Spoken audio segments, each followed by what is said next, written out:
बिहार चुनाव की तारीखों का ऐलान, कोरोना पीड़ित भी डाल सकेंगे वोट, 72,000 से ज्यादा बनेंगे पोलिंग बूथ। बिहार चुनाव की तारीखों का ऐलान कर दिया गया है। कोरोना काल में यह पहला बड़ा चुनाव है जिसके लिए बेहद खास इंतजाम किए गए हैं।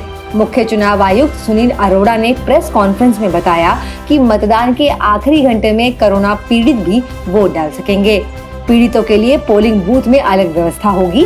कोरोना महामारी को ध्यान में रखते हुए चुनाव आयोग ने एक बूथ पर 1000 मतदाताओं के वोट करने की व्यवस्था की है। बिहार में कुल मतदाताओं की संख्या 7,29,00,000 है।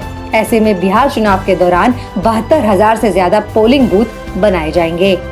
बिहार में 3 चरणों में विधानसभा चुनाव के लिए मतदान होगा। पहले चरण में 28 अक्टूबर को 71 सीटों पर चुनाव होगा।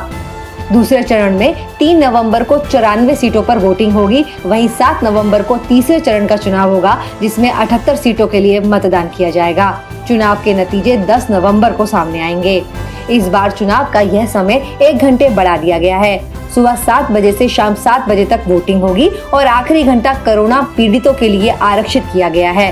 हर पोलिंग बूथ पर साबुन, सैनिटाइजर समेत अन्य चीजों की व्यवस्था की जाएगी।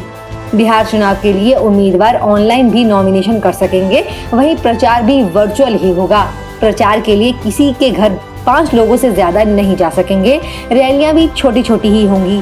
रोड शो के दौरान भी 5 से ज्यादा गाड़ियों के इस्तेमाल पर बैन लगा दिया गया है। कोरोना काल में दुनिया के कई देशों में चुनाव टाल दिए गए हैं। कुछ लोग बिहार चुनाव को भी टालने के हक में थे।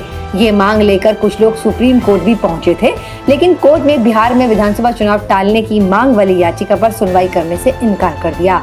कोर्ट ने कहा, चुनाव आयोग हालात के मुताबिक सभी चीजों को ध्यान में रखकर फैसला लेने में समर्थ है। ये उसी के अधिकार क्षेत्र में आता है।